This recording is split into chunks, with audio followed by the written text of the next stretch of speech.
father goes in for a biopsy tomorrow for prostate cancer. The symptoms do not appear to be a cause for concern, and I'm incredibly optimistic about the whole ordeal, but I don't think I need to say it. Cancer sucks and takes too much from us. Please continue to donate to the best way I know how of supporting the fight against cancer by giving this cause all you can to help the world not have to create sons like me who have to worry about their father's potential fight against cancer. Thank you, runners, support staff, and couch crew. You all help to make this of all a better world. Donation total goes to Runner's Choice, which we'll have to let them know about that.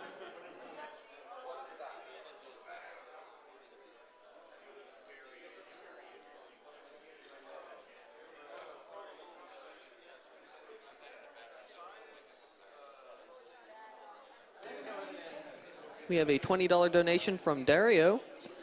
Are all these games for the Oculus Rift? Oh man, now I gotta get one.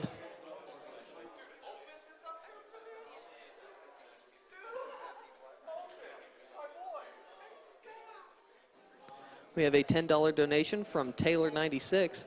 This donation is not for cancer research. This is for time travel research, so I can go back to before these games ruined my life.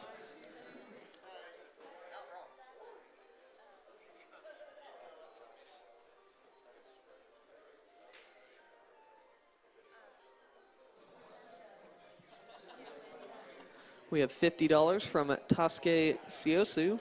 I donate $50 every game's done quick, and it's a great cause, and most of us have lost someone to this horrible thing. You guys keep gaming, and I'll keep donating in what I can for every event. Announcer, decide what to put this towards. Thanks to everyone participating in this great event. Well, I'll put that towards Soten if that hasn't been met yet, but if it has, I will find something else. Thank you very much.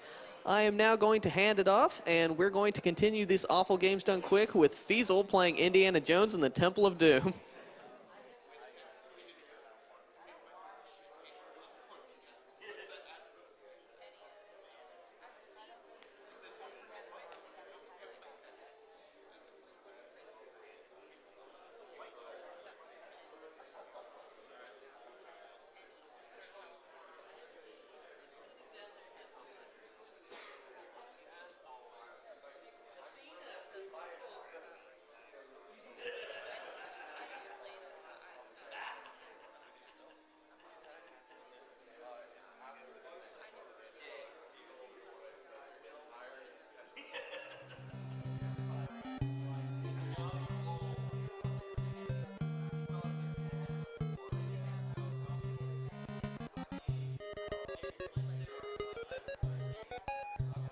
You know which of these it was, okay?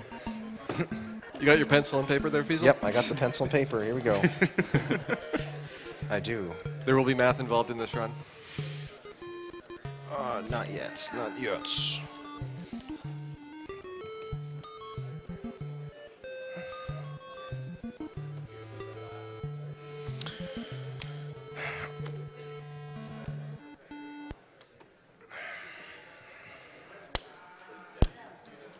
Okay, I'm ready.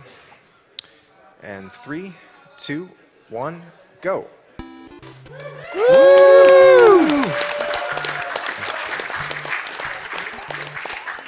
All right, so this is Indiana Jones and the Temple of Doom for the NES. I got to apologize in advance for this game. I've done over 25 games for GDQs, and this is probably the worst idea of any game I've ever proposed. No joke. I'm not sure if I'm going to be able to beat this. We may even get some unwinnable patterns and not be able to complete the game. I might just get trolled so much that I can't beat it. I take no responsibility for what's about to happen. Well, I think we'll have a lot of fun with this run. Let's hope. I mean, the concept sounds so promising. You're playing as Indiana Jones. He's doing Indiana Jones things. Isn't this going to be a wonderful game? And then you start playing it, and immediately you realize this is not going to be a wonderful thing at all. Just from the graphics, you can see these are really, really ugly colors they've got here. The sound is like an Atari 26 with a rusty speaker. And the gameplay is just got some bad choices all throughout there. The controls are both sloppy as well as way too precise. So you'll see him often like throwing bombs in random directions or having trouble lining up with enemies. It's because the game is that hard to deal with. Right, trouble switching items, that's a problem too. And right now in the beginning, Feasel's going to be collecting a bunch of bunch of stuff because you just need it later on in the game, like a bunch of different weapons and stuff, like the dagger and the gun and the bombs. Yeah, your main way of equipping yourself in this game is rescuing these children that have been imprisoned throughout the levels. They have guns and knives. I'm not sure how they were imprisoned. Just got an army of hundreds of them out there. And with the knives, you can also open up those little X-shaped passageways, and that'll get you to the bombs. And the bombs are probably the most useful item overall. It lets you destroy lava, blow up the lava heads, as well as open up secret doors. So inventory management is going to be very important throughout here. Yep. And what's also important is anytime, we want to make sure the audio works, so anytime you hear a dink sound, let us know in chat that you hear the dink, okay? Yeah, just every single one. Just keep typing it in. Yeah, just let us know every time you hear a dink. All right, I'm moving through these phases. In each of these, well, they call them waves, but each level is a wave. And there's 2 parts to the level. There are doors that warp between the 2 parts, but the main idea behind the game is in the first part of the level, you're supposed to find a red key, which is what I'm about to get here. Then you go from there to the second part of the level, which is minecarts, this little minecart section, and you got to find the door that key fits. Now, one redeeming feature I will say, like there is something good about this game, and that is these levels are fairly complex for an NES action platformer of this era. In fact, they're actually pretty well done, and this is kind of reminiscent of another Tengen game that feasel has done in speedruns well, called Gauntlet. I will say Gauntlet is probably better in every single respect than Yes. this game, but it does have reasonably good maps. They're interesting, they're creative, there's lots of different paths and solutions through them, so routing this game has got tons of possibilities for different ways that you can progress throughout here. And Feasel's going to be doing basically a warpless run. There are also ways to warp and advance to future ways throughout the game, but when you take the warps, you're going to pass up the opportunity to grab all these items that he's collecting from rescuing the kids. And since this is a marathon route, you really have to have a full stock of inventory to successfully get through the game. Going through at the speedrun route, which is basically hoping you get perfect RNG, that like you get the first try on the lava heads and on the secret doors that you're going into. It's just not safe enough to do in this type of setting. Oh, oops. So I would have liked to do any percent, but that's so risky. It's just so reset heavy because you just have to rely on RNG. So we're doing warpless so I can collect all these items. That's basically the gist of it. So maybe I can explain some of the controls and how unintuitive they can be. So with the jump, you press B, and it's kind of different because usually you're used to pressing A to jump in an NES game and B to do your actions or whatever. The thing is, if you just press B neutral without doing a direction, you fall down a level. So basically, it's like to keep up where you are, you have to hold down up and B to jump. It just gets really confusing because it's just totally different from every other NES game. And one consequence of up being kind of the level platform jump is that you have no way to move vertically up the screen. Fortunately, the maps do wrap top to bottom as well as left to right, so you can take multiple routes throughout here. Like, if you fall down, you can get back up to the top by going through either doors or by wrapping the map by taking a ladder down and coming back up on the top again. Yeah, I just missed the exit, so I got to redo the stage. It's not going to take more than a second, though. Yeah, almost all of the early levels are pretty short. Once we get to Wave 9 or so, that's when the game starts becoming pretty mean. Right now it feels at Wave 6, and we're coming up on some of the secret areas that help throughout the game. In particular, in Wave 7, he's going to grab a skeleton key, and that lets him skip a large chunk of Wave 9. That's right. Wave 9 is the slowest one by far. That's the one I hope I don't have to repeat. These bats are pretty bad. Bats? Don't you mean skin flaps? The skin flaps. Yeah. You can actually scare away the bats by lighting the torches, which you'll see him kind of whip or shoot them. You don't always have an easily accessible torch, and the bats are, like most of the enemies in the game, absolutely relentless. So if you don't have either a torch out or knowledge of what the bats' patterns are like, they will just swoop across the screen in a fraction of a second and take you out. Yeah, most of the enemies don't actually hurt you directly, but they'll stun you and knock you downwards, which will probably kill you if you're in a bad spot. Yeah, those guys that are running around, they'll knock you down once, and then that's when they take out their sword, which looks like a big banana. But I don't know. This game's very interesting. I don't know. Everything looks like something it's not. Interesting's kind of a word. Collision. I went too slow. Alright, let's let's go up here. Oh, no. It's okay. I got a lot of lives. It's fine. So, Chad, if you've been counting along with the tinks, I think we're at about 1,700 so far. How many dinks, guys? How many dinks? Get out of there. Okay. All right, here's Wave 7, and I talked about the skeleton key earlier. There's 4 possible locations that it'll spawn at. As you get farther in the game, you tend to have these items which have multiple possible secret locations. Early stages, you'll get like gun ammo or swords, and there'll only be 2 choices, so it's relatively likely that you can go for them and just get them.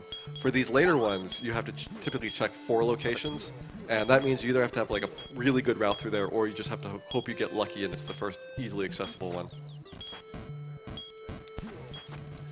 Let's see. It's there. That's Oh, a good yes. start. Nice. So now Feasel needs to remember to not exit a door in stage 7 and 8 without the proper key, otherwise he'll lose the skeleton key and won't be able to do the warp in stage 9. This is really bad. I got to get this key before I die. Okay, good. Okay. Yeah, that's the red key. If he had died there, the key despawns and he would lose his skeleton key. If he didn't have the skeleton key, he'd just be kind of screwed. He'd have to basically game over and continue. Tanks are still going. I think we're up to 2,500 now. Okay.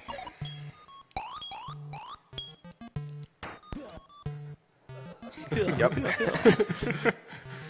The sound effects are really, really Amazing. something. Very good. There we go. All right, he's gotten the key in 8, so he's in pretty good shape here. He just needs to finish off this stage, and then we start getting into some of the really obnoxious ones.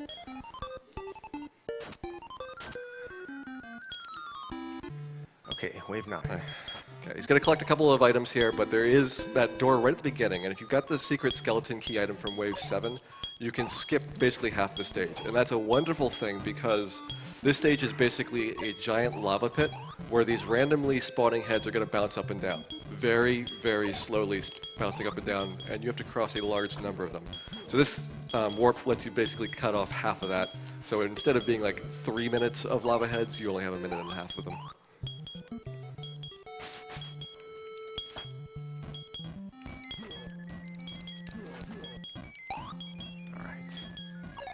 Yeah, those boulders was really annoying to work around.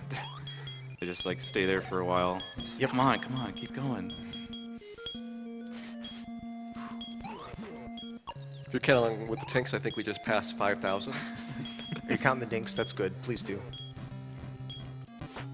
Cool. Oh, That skin flap came right down and showed Came you out the of nowhere. business. all right. Okay, Feasel's got just about everything he needs. Without the skeleton key, you do have to have a lot more inventory items, but this is a pretty good number regardless. The other thing that you can see is at the top of the screen there is a timer. It's pretty generous in this game. It counts down quite slowly, and you can get an item from some of the kids which will restore your time. If you do the warps, then you will have more of a problem with this because you'll skip a lot of the timer refreshes. Okay, here we go. All right, let's hope for good RNG here. I'm hoping for top right. That's the fastest overall This pass. is the one we want. Yeah, right here. It's not looking good so far. Maybe. Oh, that's a possibly. Oh yeah, that looks good. Oh yeah, we got the first one there. Nice. Wow, this- we got the good pattern. So this is by far the shortest. The one to the left is probably like 4 times as long. And, well, you don't even want to go to the other ones. They are just brutal. Well, this was the spot where I was going to suggest reading donations, but we got such a good pattern. We're going to be done with this in just a moment. You can still read a few. Go ahead.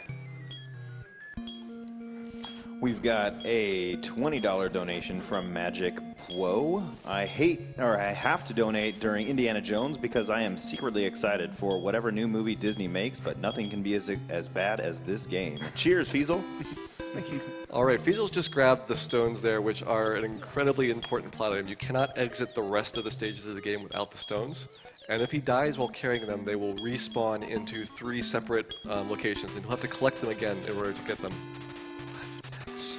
All right, I got it. Left X star. Left X star. Left X star, was that? Yeah, left X star. That's it. We've got these secret codes that tell him how to get through the level.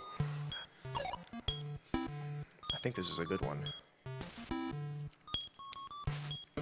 Oh, that's a good Oh, one. yes, that's a good one. Oh, my goodness. That could have That's been really nice. the end of the run right there, but I got a good pattern. That That's was also... that was what we were referring to earlier. If there's certain doors in that stage that are completely inaccessible. Right, some of them will take you, over a minute to complete, and some of them are completely inaccessible and you have to reset. Yeah, just like That Gauntlet, was a good there one. is one random door pattern out of the 24, which cannot be won because they evidently did not test the game long enough. Right. They tested this. No.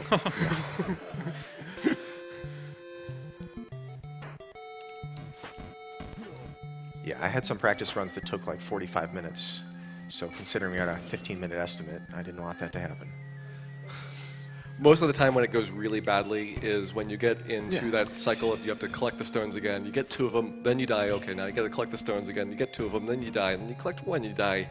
And it just kind of goes on and on. Like, I think if you put somebody into Wave 10, which we have done, and we- just told them, we hey, why tested don't you play this. this game? They will eventually go insane and have to do couch commentary.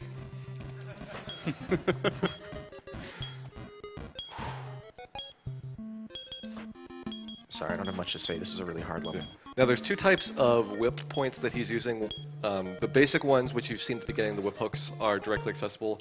The ones that are the skulls, he has to shoot to open up before he can whip them. So if you run out of gun ammo here, you're kind of stuck. This is the final wave of the game. Coming up on the end boss here, which is... A boss, in quotes. It is the person at the end. Kalima! All right, good. Oof. Now we're going to cut this bridge. Boom, bye-bye, rope bridge. They didn't really animate the bridge falling. They just made the screen pan up to simulate the effect. But this is the guy. He's running away from me really slowly. And I just whipped him and kicked him in the butt. You can actually bonus points if you actually catch up to him like that. You can also despawn these arrows by dying. I think you can despawn Yeah, them by you can- pausing the game in a certain way, but That's true. Feasel's doing the manly strats. He's just going, taking the arrows right in the face. Right. You actually don't need to fight the boss. You don't need to catch the boss. It's not even really a final boss. You don't have to do anything. He's just there.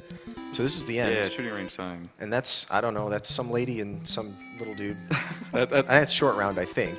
we looked it up. Her name's Willie. Willie And there's and 2 possible short round. endings depending on whether or not you whip Willie. And all I'm doing is shooting her love. Shooting it with the gun. Okay, I think we're done. I think we're done. Okay. So when we're finished, we could either walk over to her and say hello, or we can use the whip.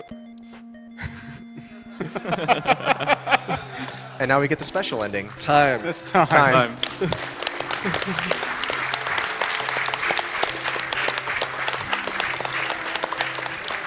The only difference is if you walk over, it says you win, and if you use the whip, it says you win, Big big man. man. And that was Indiana Jones. So everybody give a round for Feasel. Thank you. And give a round for the game actually letting him finish. That was thank you, amazing. game. That was by far the fastest run of any of the practice runs I did. Yeah, that was really good. Yeah. We could even do it again. Should we do it again? Let's find an impossible round or something. 14, 15? It was underestimate. That's amazing. Woo! Yes. Got a few quick donations for you, Feasel. Here's a $5 donation from Tristan Wolf. Quick donation for allowing me to hear the phrase waterfall sharks. Let's see, we've got a $100 donation from Voket. Awful games done quick is my favorite part of the marathon. There's nothing quite like expert play of terrible games. This is from Daniel Kim with a $50 donation. Here's $50 for the stream. There seems to be something wrong because I hear Feasel, but I don't see him anywhere on the stream. I think it's missing some green or red saturated pixels. But truly, though, kill the animals and cancer. We have a $200 donation from JD Aster 64.